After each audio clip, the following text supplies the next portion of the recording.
So, hello guys. So today's video, naghimo tag banana chips kay quarantine man, di man ta kalakaw-lakaw, di ta kagawas-gawas. So puyo ra ta permit palay. Banana, hinatag sa silingan. Isa lang siya kasipi. Banana, mo gihatag sa silingan. Okay, kunto di ah. Tapos ato na siya. Aray ko. Dili lang natin siya butangag sugar. Plain lang.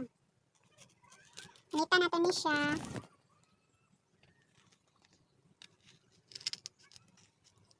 May na lang natin pang snack mahapon.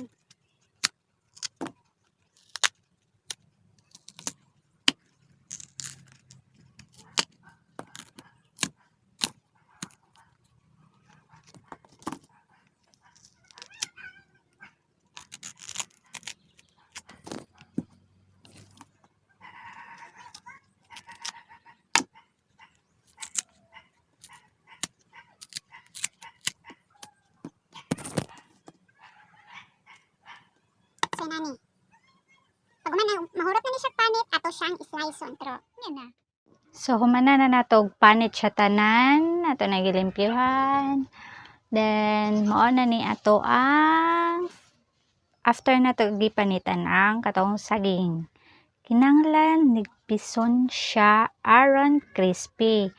Ato na ni siyang prituhon. A few moments later. So, mauni ato na natay finished product mga besh. Nara. Crunch siya. Dahil crispy, sakto-sakto lang. Dili mo ka-diabetes, wala siya asukar. Mani siya sakto.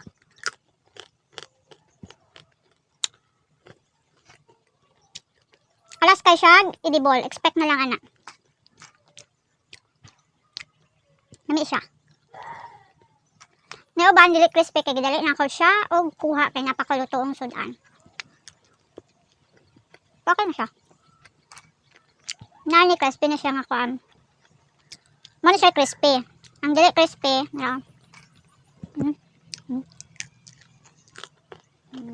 Dili ka siya crispy. So,